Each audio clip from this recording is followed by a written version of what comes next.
el mismo día.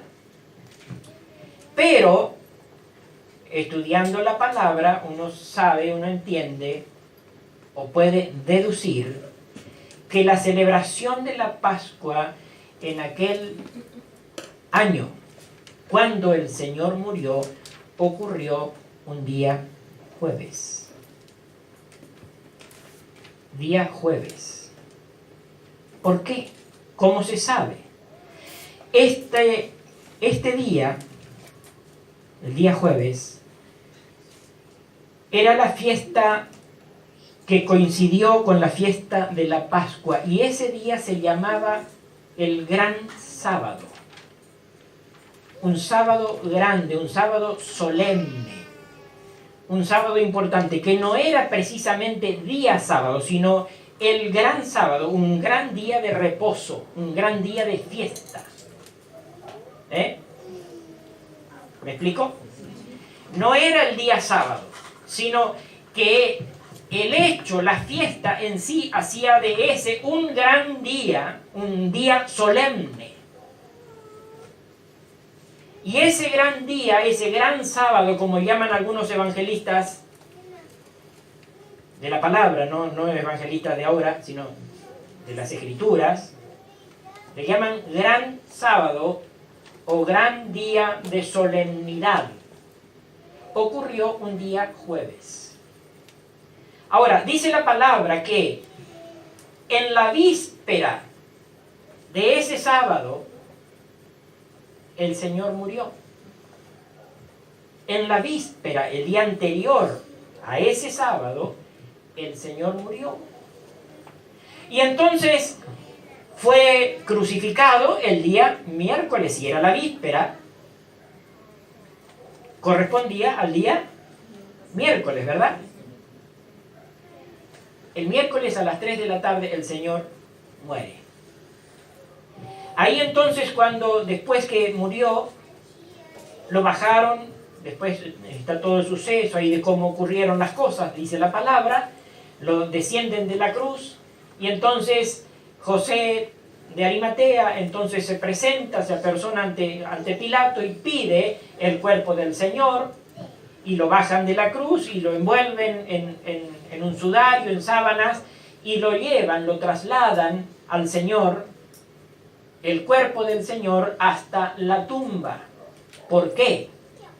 Porque se venía el sábado, el gran sábado. Y el gran sábado empezaba a las 6 de la tarde. A las 3 había muerto. Lo descendieron de la cruz, lo envolvieron en un sudario, y entonces lo llevaron inmediatamente, antes dice que empiece el sábado, antes que empiece el día que ellos no podían hacer nada, el día de la Pascua. Antes que ocurra eso ya fue sepultado. Y ahí entonces descansó el cuerpo del Señor en la tumba. Dice que al otro día, voy a hacer el relato lo más rápido y breve posible, pero que a la vez se pueda entender, y usted que conoce la palabra sabe que es así. Dice que al otro día se presentaron los fariseos ante Pilato y dijeron: este charlatán, este que se hacía llamar rey de los judíos y demás, dijo cuando estaba con vida de que él al tercer día iba a resucitar. No vaya a ser que los discípulos o sus discípulos o su gente, que eran tantos, se roben el cuerpo de Jesús de Nazaret, se roben de la tumba y entonces salgan a pregonar que resucitó de entre los muertos. Ajá, dice Pilato, ¿qué hacer con esto? Entonces dice: pon una guardia para que vele ahí sobre la tumba y que estrictamente no se muevan de ahí, porque puede ser que intenten robarse el cuerpo. Fue entonces que el día jueves Pilato manda que se establezca una guardia delante de la tumba de Jesús. dice que al otro día, dice la palabra, al otro día las mujeres se fueron a comprar esencias aromáticas. Esencias aromáticas para ungir el cuerpo del Señor. Fueron y compraron, y de acuerdo a los estudios, a las investigaciones, de acuerdo a las prácticas, no era que compraban un sobrecito así de canela, un sobrecito de esto y de lo otro, sino que eran kilos y kilos de hierbas aromáticas y de esencias que se compraban y que se preparaban como para ir y ungir o preparar o embalsamar los cadáveres de los muertos. Toda esa tarea la hicieron el día viernes, porque era un día hábil. Porque si hubiera sido el sábado que ellas, esto ocurrió, si hubiera, de acuerdo a la tradición, esto ocurría el sábado, ¿cómo ellas podían salir a comprar el día sábado? Si el domingo, el sábado no había ningún movimiento ni nadie podía hacer absolutamente nada. Quiere decir, o vale decir, de que lo que ellas hicieron, lo hicieron un día hábil, fue el día viernes. Porque el sábado no podían hacer nada otra vez. Y entonces se dirigieron el día domingo a primera hora, a la salida del sol, antes que el sol aparezca ya, se dirigieron a la tumba para hacer esto que estaba previsto. Ya tenían todo el material que habían comprado el día viernes, porque el día sábado usted sabe que no se puede comprar. Entonces el día domingo ya tenían todo y fueron, y resulta que encuentran que la tumba ya estaba vacía. No dice en ninguna parte que el Señor resucitó el día domingo. Dicen que ya estaba resucitado. Cuando llegaron la tumba estaba vacía. Y si nosotros entendemos la palabra, si 72 horas después de la muerte del Señor, porque eran 3 días y 3 noches, tenemos que entender de que 72 horas después del día miércoles, ¿sería qué hora del día viernes? Del día sábado, perdón. Las 3 de la tarde del día sábado. Es evidente que en ese horario el Señor resucitó. El día sábado a las 3 de la tarde. Minutos más, minutos menos. Era cuando se tenía que realizar el cambio de sacerdocio. El día sábado. Después que concluía, antes de que amanezca, antes que pase el otro día, al domingo, antes de la entrada del sol, se producía el cambio del turno de los sacerdotes del orden levítico. Y ahí entonces el Señor aparece resucitado y se presenta en el nuevo turno del sacerdocio de Melquisedec. No sé si me va siguiendo, o si lo puede entender. Ojalá que sí. Así como el día sábado, todos los días sábados por la tarde, antes de concluir la tarde del día sábado, porque a las 6 de la tarde ya para ellos es domingo, antes de que concluya, se efectuaba el cambio o la rotación del nuevo turno de los sacerdotes. Y entonces ahí el Señor entra en el lugar, cuando Él resucita de entre los muertos, sale de la tumba, Él se presenta a ocupar el lugar que había de ocupar desde ahí y eternamente, para siempre, nuestro grande y sumo sacerdote glorioso, Jesucristo. Según el orden de Melquisedec, porque así dice la palabra, tenemos un gran sumo sacerdote, según el orden de Melquisedec, que ocupó su lugar y es estrictamente ajustado a la verdad de la palabra, esto de que si el día viernes, si el día sábado se cambiaba el turno del sacerdote, él justamente en esa hora resucita y se presenta a ocupar su lugar. Y desde allí en adelante tenemos un sumo sacerdote eternamente. Bendito el nombre del Señor. ¡Qué maravilla!, ¿verdad? Por tanto, cuando las mujeres se presentan ahí en la tumba, ya Jesús no estaba. Ya Jesús no estaba. Ellas salieron ahí, quedaron en ese momento como si no tenían más que hacer, pero de pronto, usted sabe, aparece el Señor. Primero los ángeles habían dicho: no está aquí, Él ha resucitado. Cuando María después María Magdalena se encuentra ahí, que fue y estuvo llorando porque pensaban que se lo habían robado al Señor, al cuerpo de su maestro. Mujer, ¿por qué lloras? Una voz detrás de ella: ¿por qué estás llorando, mujer? ¿Qué te pasa? Porque se han llevado el cuerpo de mi maestro, dijo ella. El cuerpo de mi Señor. Dime si tú eres el que te lo has llevado, dímelo, ¿para qué te lo robaste? Deja que yo me lo lleve en tal caso, porque ¿qué significa para ti él? Y ahí entonces la voz del maestro: María, me llamaste por mi nombre, ¿quién eres? Inmediatamente María se dio cuenta de que era Jesús. Era Jesús, era el Hijo de Dios, que había resucitado ya de entre los muertos, y Él se presenta ahora ante ella.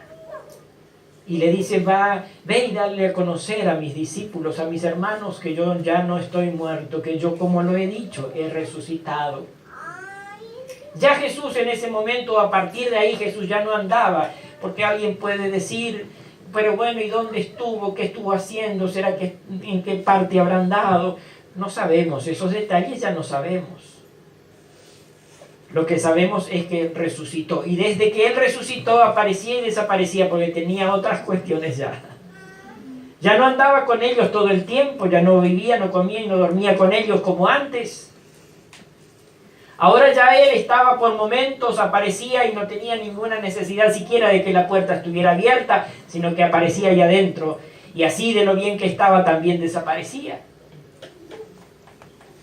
Y se les apareció a Pedro y a los otros discípulos, y se vino a este lugar y fue al otro lugar, y después a aquellos discípulos que iban camino de Maús, y así del mismo modo, pero ya no estuvo todo el tiempo, varios días, 50 días pasaron hasta que el Señor se fue directamente, ascendió al cielo, pero ya no estuvo compartiendo, conviviendo con ellos todo el tiempo. Qué glorioso, hermanos, es saber y es pensar, es entender que la palabra es fiel. Y nosotros no tenemos ninguna necesidad de tener que sumarnos a criterios, a pensamientos y a tradiciones de hombres, sino que tan solamente es necesario que nos ajustemos a la verdad revelada a través de las Escrituras.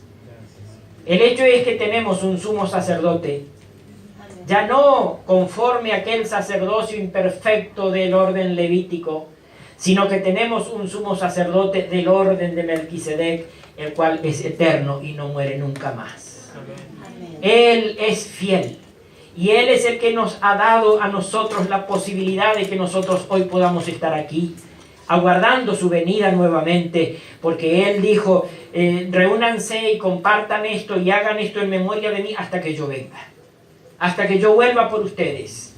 Y esto es lo que nosotros tenemos el deber de hacer: anunciar, enseñar y permanecer fieles a esto en el nombre de Jesús. Así que, sin más, ahora vamos a estar entonces compartiendo juntos, ya preparándonos para compartir juntos la comunión del cuerpo y de la sangre del Señor, no dejando de tener presente esto, hermanos, permanentemente, que tenemos un sumo sacerdote, el cual se presentó delante de Dios con su propia sangre, lavando nuestros pecados y limpiándonos de toda nuestra maldad. El escritor a los Hebreos culmina, después de varios capítulos de hablar sobre esto, como hemos leído ya anteriormente, culmina su discurso acerca de Melquisedec con estas palabras. Hebreos, si lo quiere anotar, capítulo 10, versículos 19 al 22. Hebreos 10, 19 al 22. Me gustaría que lo podamos compartir leyendo todos juntos en alta voz, porque esto es glorioso.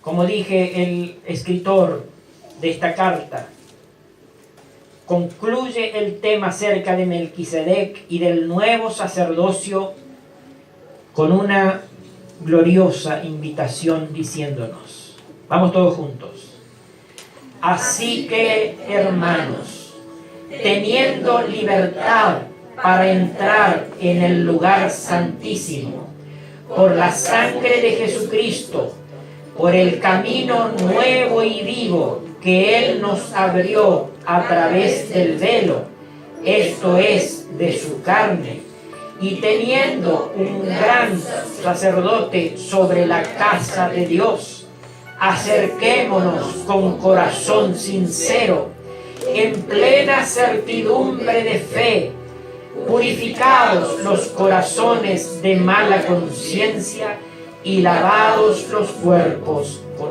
agua pura. Amén. Tenemos libertad mediante su obra de poder entrar al lugar santísimo. Bendito sea el nombre del Señor. Inclina tu rostro ahí donde estás. Piensa por un instante en todo lo que nuestro Señor, nuestro gran Señor, Salvador y Maestro, tuvo que enfrentar y que tuvo que padecer para luego concluir su ministerio aquí terrenal, allí muriendo en la cruz. Pero todo Él lo hizo por amor a nosotros, para que nosotros, mediante la fe, pudiéramos ser restaurados en nuestra comunión con Él.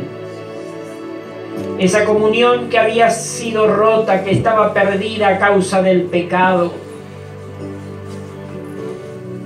a causa de nuestras maldades, a causa de nuestras transgresiones, estábamos lejos de Dios.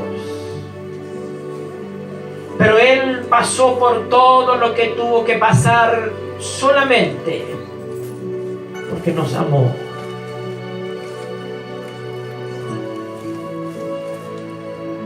No mereciendo nosotros en absoluto nada. Pero Él nos amó. Él te amó a ti. Él me amó a mí. No por quienes éramos, porque no éramos ni somos nada, ni nadie.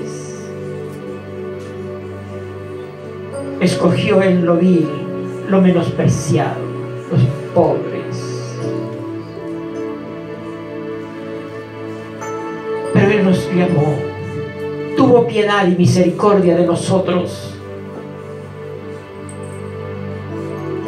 Y cuando efectuó su obra, cuando realizó su sacrificio allí en la cruz, lo hizo para que nosotros pudiéramos tener vida y vida eterna.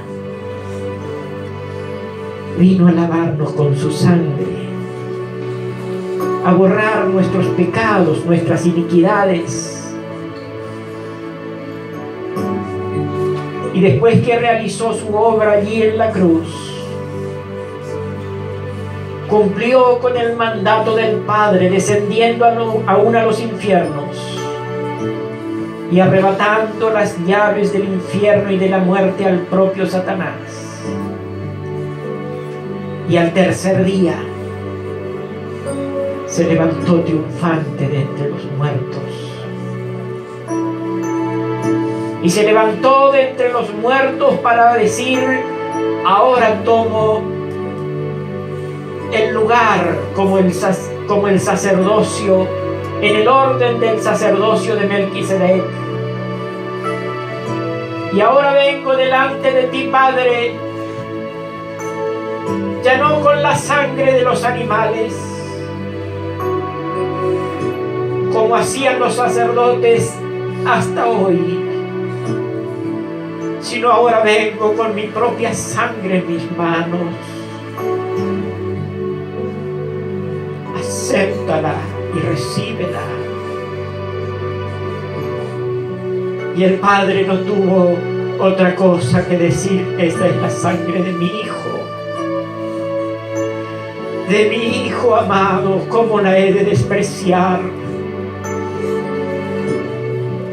Por tanto nos lavó y nos justificó eternamente.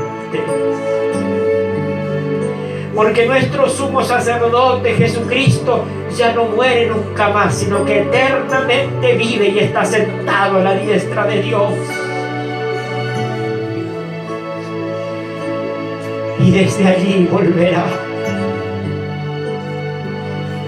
Desde allí regresará, como lo ha prometido. Y mientras aguardamos aquel grande y glorioso día,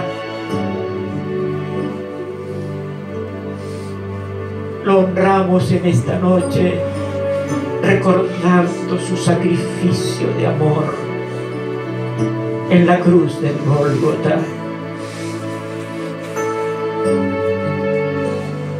El Señor les enseñó e instituyó a sus santos, a sus apóstoles. Como sabemos, está escrito en su palabra.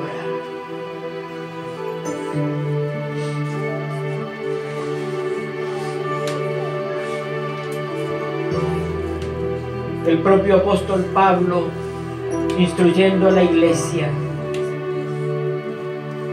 lo mismo que el Señor había enseñado a sus discípulos en aquella última cena. Sin que Pablo estuviese presente en aquel momento junto a los 12. Sabemos que Pablo fue llamado posteriormente por el Señor. Pero él también fue llamado por el Señor y fue llevado y enseñado y recibió el Evangelio de la boca del propio Jesús.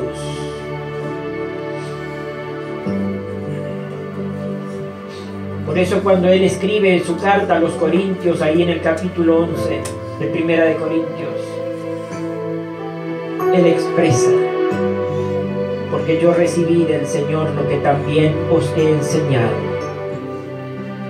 Que el Señor Jesús, la noche que fue entregado, tomó pan y habiendo dado gracias, lo partió y dijo: tomad, comed todos de él, porque este es mi cuerpo, que por vosotros es partido. Así en esta noche partimos, Señor, este pan en memoria de tu sacrificio, en memoria de lo que tú hiciste allí en la cruz por cada uno de nosotros, para participar todos de él. Partimos este pan aquí y también por extensión allí con nuestros hermanos en el sur, que al partir ellos el pan en esta hora, en este instante, la bendición tuya, Señor, pueda estar reposando sobre ese pan, como así también sobre este. Y que al compartir ellos, Señor, de esta comunión de tu cuerpo, aún pueda integrarnos más y más y unirnos en el mismo cuerpo, en el mismo sentir y en el mismo espíritu a través de tu palabra, creyendo a tu promesa fiel de que tu bendición es la que nos enriquece y nos ayuda a perseverar. Del mismo modo también, después de haber cenado, dice la palabra, tomaste la copa diciendo: esta copa es el nuevo pacto en mi sangre. Bebed de ella todos en memoria de mí. Así pues, todas las veces que comiereis este pan y bebiereis esta copa, la muerte del Señor anunciáis hasta que Él venga. Anunciamos tu muerte, porque por ella, Señor, nos salvaste. Por tu sangre nos redimiste. Por tu sangre nos aceptaste. Por tu sangre el Padre fijó sus ojos en nosotros, aunque éramos inmerecedores. Pero nos justificaste por tu sangre. Gracias por ello. Por tanto, bendecimos esta copa, Señor, y bendecimos la copa allá en aquel lugar, para que al beber todos de ella, Señor, el poder de tu sangre opere en cada uno de nosotros conforme a tu santa y divina voluntad. En el nombre de Jesús, en el nombre de Jesús, en el nombre de Jesús. Adórale, ríndele tu ser en adoración y en alabanza, en amor, en reconocimiento en esta hora. Es un tiempo sublime, es un tiempo especial, es un tiempo de paz. Es un tiempo de paz y de bendición, porque hemos sido justificados. Y por esa justificación viene la paz del Señor a nuestra vida. Por su sangre, por su cuerpo, somos bendecidos. Compartimos ahora, Señor, en tu memoria. Amén y amén.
tus hijos allá a la distancia.